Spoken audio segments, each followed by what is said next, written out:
வணக்கம். நான் உங்கள் ராமன். நீங்கள் பிறர் விரும்பும் அளவுக்கு வாழ்க்கையை வாழாவிட்டாலும், பிறர் வெறுக்கும் அளவுக்கு வாழ்க்கையை நீங்கள் வாழாதீர்கள்.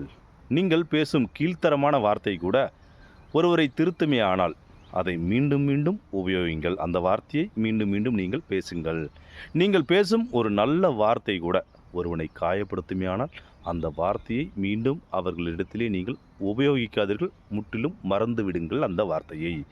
அதாவது நான் இதை எதுக்காக சொல்கிறேன் அப்படின்னா, இந்த சொசைட்டியில் நிறைய பிரச்சனைகள் இருக்குது. கள்ளக்காதல், கொலை, கற்பழிப்பு, சமூக சீரழிவு, கலாச்சார சீர்கேடு, திருடுறது, கொள்ளையடிக்கிறது, இந்த மாதிரி நிறைய கேடுகெட்ட செயல்கள் இந்த சொசைட்டியில் நடந்துகிட்ருக்குது. இது ஆணுக்கும் பொருந்தும், பொண்ணுக்கும் பொருந்தும். சரிங்களா? ஏன் இதெல்லாம் நடக்குது அப்படின்னா, இங்கே நல்லதை முற்றிலும் நிராகரிச்சிடுறான், கெட்டதை முழுக்க முழுக்க ஆதரிக்கிறான். இதனால தான் இங்கே பிரச்சனை இருக்கே தவிர வேறு எதுனாலையும் இல்லை.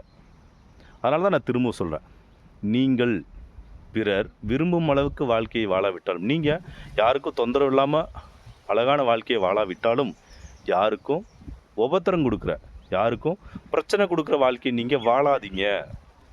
நீங்கள் பேசுகிற கெட்ட வார்த்தை கூட, அதாவது நீங்கள் பேசுகிற அந்த கெட்ட வார்த்தை ஒரு திருடனையோ, ஒரு கொலைகாரனையோ, அல்லது ஒரு கற்பழிக்கிறவனையோ, ஏதோ ஒரு குற்றவாளியை நீங்கள் பேசுகிற கெட்ட வார்த்தை திருத்துமே ஆனால், அதை நீங்கள் மீண்டும் மீண்டும் அந்த வார்த்தையை அவர்களிடத்திலே உபயோகிங்கள், தவறில்லை. ஆனால் நீ பேசுகிற நல்ல வார்த்தை, அதாவது ரொம்ப காலமாக ஒரு விஷயத்துக்காக முயற்சி பண்ணிக்கிட்டே இருப்பார். முயற்சி பண்ணி துவண்டு போய் உக்காந்துருப்பார்.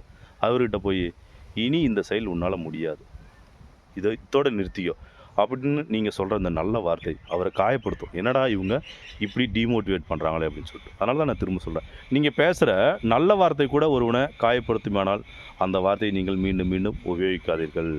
நான் திரும்ப திரும்ப சொல்கிறேன், கொலை, கற்பழிப்பு, கொள்ளை, சமூக சீரழிவு, சமூக சீர்கேடு, நீதியின்மை, இந்த மாதிரி நிறைய விஷயங்கள் இங்கே மீண்டும் மீண்டும் தொடர்ந்து நடந்துக்கிட்டே இருக்குது. அப்படின்னா நல்லதை ஆதரிக்காத இருக்கிற உங்களோட தப்பு தான்.